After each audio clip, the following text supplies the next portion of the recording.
Kasus kriminal yang terjadi sepanjang tahun 2022 di Lok Semawe mengalami peningkatan dari tahun sebelumnya. Kapolres Lok Semawe AKBP Hengki Ismanto saat konferensi pers akhir tahun Jumat 30 Desember 2022 mengungkapkan, angka kriminalitas di kota Lok Semawe mencapai 778 kasus, meningkat hingga 113 kasus dari tahun sebelumnya sebanyak 665 kasus. Selain kasus kriminal, angka kecelakaan lalu lintas juga mengalami peningkatan pada tahun 2022 ini. Hengki menerangkan tahun ini jumlah kecelakaan yang tercatat di Polres Lok Semawe sebanyak 179.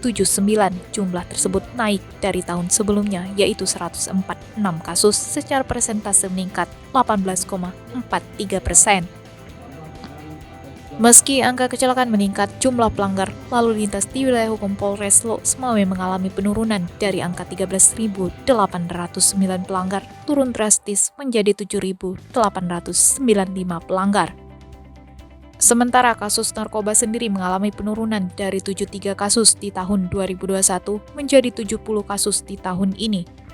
Penurunan terjadi sebanyak 25% dengan jumlah tersangka 107 dari sebelumnya sebanyak 134 orang. Dari kasus tersebut, Polres Lok Semawe juga menyita barang bukti sebanyak 10.320 gram ganja, 51.581 gram sabu, dan 109 butir pil ekstasi.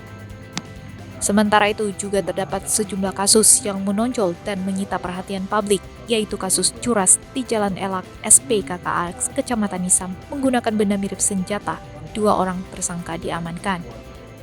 Kemudian kasus penipuan dengan kerugian mencapai lebih dari 2 miliar, kasus perdagangan manusia atau human trafficking, Rohingya, kasus BBM subsidi, illegal logging, kasus TPO pembunuhan di Gunung Salak, kasus kelalaian yang menyebabkan hilang nyawa akibat tertembak senapan angin, kasus tindak korupsi BB Desa Blangtalon, dan pengungkapan 33 kasus pelecehan dan pemerkosaan.